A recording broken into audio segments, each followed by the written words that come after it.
ஸ்ரீ சாயி சச்சரித்திரம் அத்தியாயம் 23 தமிழில். யோகமும் வெங்காயமும். பாம்பு கடியினின்று ஷாமா குணமாக்கப்படுதல். வாந்தி பேதியின் அதாவது காலரா கட்டளைகள் மீறப்பட்டன. குரு பக்திக்கு கடுமையான சோதனை. முன்னுரை. உண்மையிலேயே இந்த ஜீவன் அதாவது மனித ஆத்மா சத்துவம், ராஜசம், தாமசம் என்ற 3 குணங்களுக்கு அப்பாற்பட்ட நிலையில் இருக்கிறது. ஆனால் மனிதன் மாயையால் மறைக்கப்பட்டு தனது இயற்பண்பான சச்சிதானந்த பெருநிலையை மறந்து தானே செய்விப்பவனும் அனுபவிப்பவனும் என்று நினைத்து கொண்டு இவ்வாறாக முடிவுற்ற இடர்பாடுகளில் தன்னைத்தானே சிக்கி வைத்து கொள்கிறான். விடுவித்து கொள்ளும் வழியும் அவனுக்கு புலப்படவில்லை. குருவின் பாதங்களில் செலுத்தும் அன்பான பக்தி ஒன்றே விடுதலையாவதற்கான ஒரே வழி. சாயி பிரபு என்னும் மகத்தான விளையாட்டுக்காரர் அல்லது நடிகர் தம் அடியவர்களை மகிழ்வித்தார். அவர்களை தாமாகவே தமது பண்புருவாகவே மாற்றம் செய்து கொண்டார். முன்னரே குறிப்பிட்ட காரணங்களால் சாய்பாபாவை நாம் ஒரு அவதாரமாகவே கருதுகிறோம். ஆனால் தான் கடவுளின் பணிவுள்ள ஒரு சேவகன் என்றே அவர் எப்போதும் கூறினார். அவர் தாமே ஓர் அவதாரமான போதும் கூட எங்கனம் திருப்தியான வகையில் மக்கள் நடந்து கொள்ள வேண்டும், வாழ்க்கையில் தங்கள் பணித்துறையிடத்திற்கேற்க அதாவது வருணாசிரம் தர்மத்திற்கு ஏற்ப கடமைகளை செய்ய வேண்டும் என்று வழி காண்பித்தார். அவர் ஒருபோதும் எந்த வகையிலும் மற்றவர்களை போட்டியிட்டு மேம்படும் முயற்சிகளை கொண்டதில்லை அல்லது தமக்காக ஏதேனும் செய்யும்படி அவர்களை கேட்டதில்லை. இவ்வுலகின் அசையும் அசையா பொருட்கள் யாவற்றிலையும் கடவுளை கண்ட அவருக்கு பணிவுடைமையே மிகவும் பொருத்தமானதொன்றாகும். ஒருவரையும் அவர் புறக்கணித்ததில்லை அல்லது மதிக்காமல் இருந்ததில்லை. நாராயணனை அதாவது கடவுளை சர்வ ஜீவராசிகளிடமும் கண்டார். நான் கடவுள் என்று ஒருபோதும் அவர் சொன்னது இல்லை. ஆனால் தான் ஒரு பணிவுள்ள சேவகன் என்றும் எப்போதும் அவரை நினைவில் வைத்திருப்பதாகவும் கூறினார். அல்லாஹ் மாலிக் அதாவது இறைவனே எஜமானன் என்று எப்போதும் உச்சரிப்பார். பல்வேறு வகையான முனிவர்களையெல்லாம் நமக்கு தெரியாது. எங்கனம் அவர்கள் நடந்து கொள்கிறார்கள், என்ன செய்கிறார்கள், என்ன சாப்பிடுகிறார்கள் என்பதெல்லாம் நாம் அறியோம். அறியாமையில் உள்ள பணிக்கப்பட்ட ஆன்மாக்களை விடுவிப்பதற்காக கடவுள் அருளால் அவர்கள் இவ்வுலகத்தில் தங்களை அவதரித்துக் கொள்கிறார்கள். நல்வினைகளின் சேமிப்பு ஏதேனும் நமது கணக்கில் இருக்குமானால் முனிவர்களின் கதைகள் அல்லது லீலைகளை கேட்பதற்கு நமக்கு ஒரு ஆர்வம் அல்லது சுவாரஸ்யம் ஏற்படுகிறது. அல்லாவிடில் கேட்பதற்கு ஆர்வம் எழாது. இந்த அத்தியாயத்தின் முக்கிய கதைகளுக்கு இப்போது திரும்புவோம். யோகமும் வெங்காயமும். நானா சாஹேப் சந்தோர்கருடன் ஒருமுறை ஷீரடிக்கு ஒரு யோக பயிற்சியாளர் அதாவது யோக சாதகர் வரும்படி நேரிட்டது.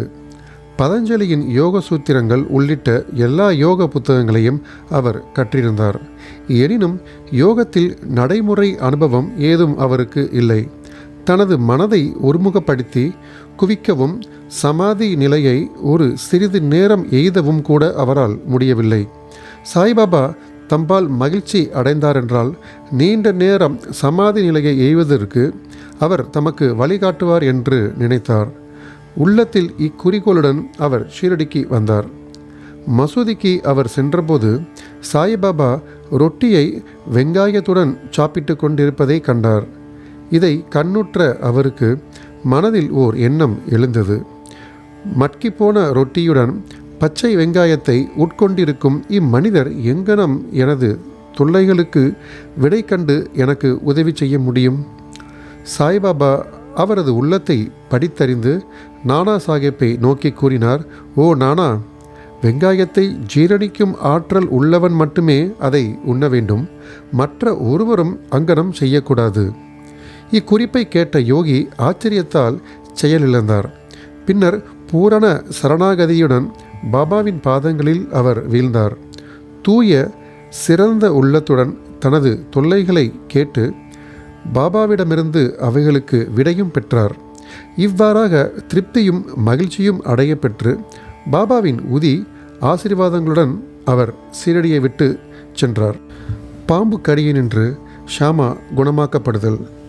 இக்கதையை தொடங்கும் முன்பாக ஹேமத்பந்த் ஜீவனை கிளிக்கு மிக நன்றாக ஒப்பிடலாம் என்றும், ஒன்று உடம்பினுள்ளும் மற்றொன்று கூண்டிற்குள்ளுமாக இரண்டுமே கட்டுண்டு இருக்கின்றன என்றும், கட்டுண்டு கிடக்கும் அவைகளது தற்போதைய நிலையே அவைகளுக்கு ஏற்ற நன்மையானது என்றும் அவைகள் கருதுவதாகவும் கூறினார். உதவியாளர் ஒருவர், அதாவது குரு வரும்போது கடவுளர்களால் அவைகளின் கண்களை திறந்து அவைகளின் கட்டுக்கிளினின்று அவைகளை விடுவிக்கும் போது மட்டுமே அவைகளின் கண்கள் இன்னும் பெரியதும் சிறந்ததுமான வாழ்க்கைக்கு திறந்து விடப்படுகிறது. இத்துடன் அவர்கள் முன்னைய வரையுறையை உடைய வாழ்க்கையை ஒப்பிட்டால் அது சூன்யமே ஆகும். கடந்த அத்தியாயத்தில் மிமிக்கருக்கு நேரிடவிருந்த பேராபத்தினை எங்கனம் பாபா அறிந்திருந்தார் என்பதையும் அதிலிருந்து எங்கனம் அவரை காப்பாற்றினார் என்பதையும் கண்டோம். இதைவிட சிறப்பான கதை ஒன்றினை இப்போது வாசகர்கள் கேட்பார்களாக. ஒருமுறை ஷியாமாவையே நச்சுப்பாம்பு ஒன்று கடித்துவிட்டது. அவரது கையிலுள்ள சுண்டு விரலில் கடிபட்டு விஷம் உடம்பு முழுக்க பரவத் தொடங்கியது. ஷாமாவும் தாம் விரைவில் இறந்து விடுவோம் என்று எண்ணும் அளவிற்கு வலியும் அவ்வளவு தீவிரமானதாய் இருந்தது. அந்த மாதிரியான விஷயங்களுக்கெல்லாம் அடிக்கடி அனுபவப்படும் விக்டோபா கடவுளிடம் அவரது நண்பர்கள் அவரை எடுத்துச் செல்ல விரும்பினார். ஆனால் ஷாமா மசூதிக்கு தமது விக்டோபாவிடம், அதாவது சாய்பாபா ஓடி வந்தார். அவரை பார்த்ததும் பாபா திட்டவும் கண்டிக்கவும் தொடங்கினார். அவர் மூர்க்கமடைந்து, "ஓ இழிந்த பாதுர்த்தியா பூசாரியே, மேலே ஏறாதே, அங்கனம் ஏறினாயோ ஜாக்கிரதை" என்று கர்ஜித்தார். பின்பு, "போ, அப்பால் போ, கீழே இறங்கு" என்றார். இங்கனம் பாபா சீற்றத்தினால் சிவந்து இருப்பதை பார்த்த ஷாமா பெரிதும் குழப்பமடைந்து ஏமாற்றம் அடைந்தார். அவர் மசூதியே தமது வீடு என்றும் சாய்பாபாவே தமது ஒரே அடைக்கலம் என்றும் எண்ணியிருந்தார். ஆனால் இங்கனம் விரட்டப்பட்டால் அவர் எங்கே செல்வார்? உயிர் வாழ்வதின் நம்பிக்கை அனைத்தையும் இழந்து அமைதியாய் இருந்தார். சிறிது நேரத்திற்கு பின் பாபா சாதாரணமாகவும் அமைதியாகவும் ஆனார். அப்போது ஷாமா மேலே சென்று அவர் அருகில் அமர்ந்தார். பின்னர் பாபா அவரிடம், "பயப்படாதே, எல்லளவும் கவலைப்படாதே. கருணையுள்ள பக்ரி உன்னை காப்பாற்றுவார். போய் வீட்டில் அமைதியாக அமர்ந்திரு. வெளியில் செல்லாதே. என்னை நம்பு, பயப்படாமல் இரு, கவலைப்படாதே" என்று கூறினார். பின்னர் அவர் வீட்டிற்கு அனுப்பப்பட்டார். அதன் பின்னர் அவர் ஷாமா எதை விரும்புகிறாரோ அதை உண்ண வேண்டும் என்றும், வீட்டில் நடையுடையாக இருக்க வேண்டும் என்றும், ஆனால் படுத்து உறங்கவே கூடாது என்றும் குறிப்புகளுடன் தாத்யா பாட்டேலையும் காக்கா சாஹேப் தீட்சிதையும் உடனேயே பாபா அனுப்பினார். இவ்வுரைகள் பின்பற்றப்பட்டன என்றும், சிறிது நேரத்தில் ஷாமா குணப்படுத்தப்பட்டு விட்டார் என்றும் கூறவும் வேண்டுமோ? இது சம்பந்தமாக நினைவில் வைக்க வேண்டியது ஒன்றுதான். பாபாவின் மொழிகள், அதாவது "போ, அப்பாலே ஓடு, கீழே இறங்கு" என்னும் 5 எழுத்து மந்திரம். மேலெழுந்தவாரியாக அது காணப்பட்டாற்போல் ஷாமாவை நோக்கி கூறப்பட்டதல்ல. அவை ஷாமாவின் உடலினுள் புகுந்து இரத்த ஓட்டத்துடன் கலக்க வேண்டாமென்றும் பாம்புக்கும் அதன் விஷத்துக்கும் இடப்பட்ட நேரடி கட்டளையாகும். மந்திர சாஸ்திரத்தில் நல்லறிவு திறமுடைய பிறர்களைப் போன்று எவ்வித மந்திர உச்சாடனமிடப்பட்ட அரிசியையோ தண்ணீரையோ உபயோகிக்க வேண்டியிருந்ததில்லை. அவர் தம் சொற்களே ஷாமாவின் உயிரை காப்பதில் மிகச்சிறந்த பயன் உள்ளவையாய் இருந்தன. இக்கதையை அதை போன்றவற்றையும் கேட்கும் எவனும் சாய்பாபாவின் பாதங்களில் உறுதியான நம்பிக்கை அடைய பெறுவான். மாயை என்னும் பெருங்கடலை கடப்பதற்கு பாபாவின் பாதங்களை எப்போதும் நினைவில் வைத்திருப்பதே ஒரே வழியாகும். காலரா வியாதி. ஒருமுறை ஷீரடியில் காலரா நச்சுத்தன்மை மிகுந்து தாண்டவமாடியது. ஊர்க்காரர்கள் மிகவும் பயந்து புறத்தேயுள்ள மக்கள் தொடர்பையெல்லாம் நிறுத்தி கொண்டனர். பஞ்சாயத்தார் கூடி தொத்து வியாதி தடுப்புக்கும் ஒழிப்புக்கும் 2 கட்டளைகளை ஏற்படுத்தினர். அவைகளாவன: 1, எவ்வித எரிபொருள், அதாவது விறகு வண்டியையும் கிராமத்திற்குள் வர அனுமதிக்கக்கூடாது. 2, அங்கு ஒரு ஆடு கூட கொல்லப்படக்கூடாது. எவரேனும் இக்கட்டளைகளுக்கு கீழ்ப்படியாமல் இருந்தால் கிராம பஞ்சாயத்தார்களாலும் அதிகாரிகளாலும் அபராதம் விதிக்கப்படுவர். இவைகளெல்லாம் வெறும் மூட நம்பிக்கை என்று பாபா அறிந்தவராதலால் காலரா கட்டளைகளை சிறிதளவும் லட்சியம் செய்யவில்லை. இக்கட்டளைகள் அமுலில் இருக்கும்போது ஒரு எரிபொருள் வண்டி அங்கு வந்து கிராமத்திற்குள் நுழைய விரும்பியது. கிராமத்தில் எரிபொருள் பஞ்சம் இருந்தது.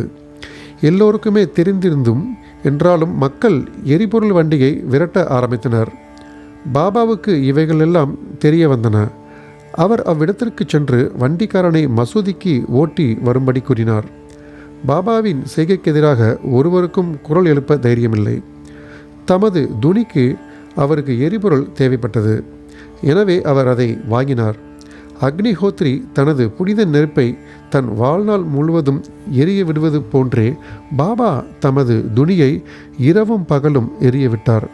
இதற்காக அவர் எப்போதும் எரிபொருளை சேமித்து வைத்திருந்தார். பாபாவின் வீடான மசூதி அனைவருக்கும் தடைகளற்றும் திறந்து வைக்கப்பட்டும் இருந்தது. அதற்கு பூட்டோ சாவியோ கிடையாது. அங்கிருந்து சில ஏழை மக்கள் தங்கள் உபயோகத்திற்காக விறகை எடுத்துக்கொண்டு சென்றனர். பாபா இதை கண்டு முணுமுணுக்கவில்லை.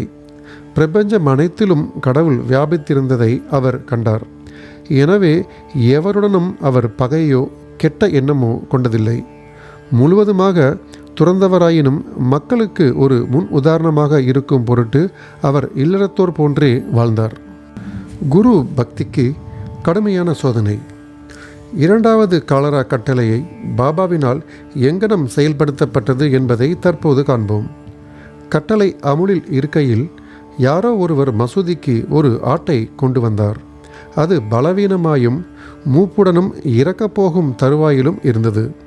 இத்தருணத்தில் மாலிகானைச் சேர்ந்த பக்கீர் பீர் முகமது என்ற படோபாபா அருகில் இருந்தார். சாய்பாபா அவரை அதை ஒரே வெட்டில் வெட்டி பலியிட்டு சமர்ப்பிக்கும்படி கேட்டார். இந்த படோபாபா என்பவர் சாய்பாபாவால் மிகவும் மதிக்கப்பட்டவர். சாய்பாபாவின் வலது புறத்திலேயே அவர் எப்போதும் அமர்ந்திருந்தார். ஹுட்காவை அவர் முதலில் குடித்த பின்பு அது பாபாவுக்கும் பிறருக்கும் அளிக்கப்படும். மத்தியான உணவு வேளையின் போது கறி வகைகள் எல்லாம் பரிமாறப்பட்ட பின்பு பாபா படோபாபாவை மரியாதையுடன் கூப்பிட்டு தமது இடப்பக்கத்தில் அமர்த்திய பின்பு எல்லோரும் உண்டனர்.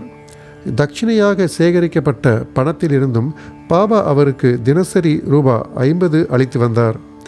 அவர் போகும்போது பாபாவும் 100 அடி தூரம் வரை அவருடன் கூட செல்வார். பாபாவிடம் அவருக்கு இருந்த அந்தஸ்து அத்தகையானது. ஆட்டை வெட்டும்படி பாபா அவரிடம் கேட்டபோது அவர் அதை திட்டவட்டமாக மறுத்துவிட்டார். எதற்கும் பயனின்றி அது ஏன் கொல்லப்பட வேண்டும் என்று அவர் கேட்டார். பின்னர் பாபா ஷாமாவை அதனை கொல்லும்படி கேட்டுக்கொண்டார். ராதாகிருஷ்ண மாயிடம் சென்று கத்தி ஒன்றை அவளிடமிருந்து வாங்கி வந்து அதை பாபாவின் முன்னால் வைத்தார். கத்தி எதற்காக வாங்கப்பட்டிருக்கிறது என்பதை அறிந்த ராதாகிருஷ்ணமாயி அதை திரும்பி எடுத்துக்கொண்டாள். பின்னர் ஷாமா மற்றொரு கத்தியை பெறுவதற்காக சென்று உடனே திரும்பி வராமல் காக்கா சாஹேப் தீட்சித்தின் வாதாவில் தங்கிவிட்டார். அப்போது காக்கா சாஹேபின் முறை வந்தது. அவர் நல்ல தங்கம்தான் என்பதில் ஐயமில்லை, என்றாலும் பரீட்சிக்கப்பட வேண்டும். கத்தியை வாங்கி வந்து ஆட்டை கொல்லும்படி பாபா அவரை கேட்டார். அவர் சாதேவின் வாதாவுக்கு சென்று ஒரு கத்தியுடன் திரும்பி வந்தார். பாபா ஏவியதும் கொல்வதற்கு தயாராக அவர் இருந்தார். தூய பிராமண குடும்பத்தில் பிறந்த அவருக்கு தமது வாழ்க்கையில் கொலையை பற்றியே தெரியாது.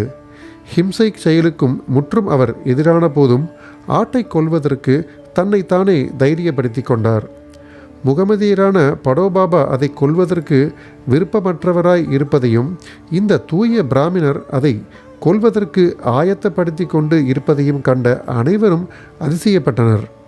தன் வேட்டியை இறுக கட்டிக்கொண்டு கையை கத்தியுடன் தூக்கி கொண்டு பாபாவின் முடிவான அனுமதியை குறிப்புக்காக அவர் பார்த்தார். பாபா, எதை நினைத்து கொண்டு இருக்கிறாய்? வெட்டு என்றார்.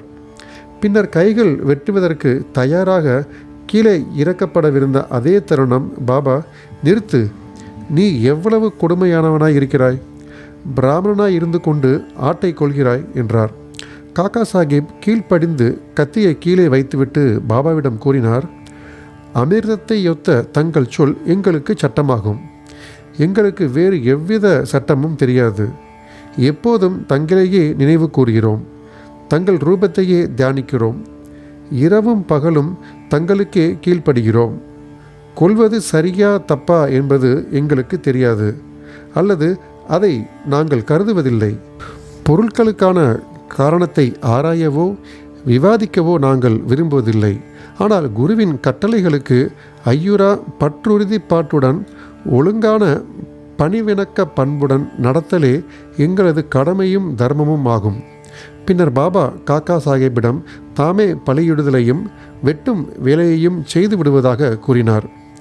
பக்கீர்கள் அமரும் தஹியா என்னும் இடத்தில் ஆட்டை வெட்டுவது என்று முடிவு செய்யப்பட்டது.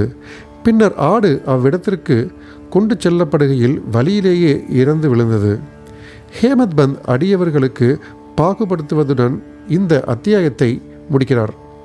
3 விதமானவர்கள் இருப்பதாக அவர் கூறுகிறார்.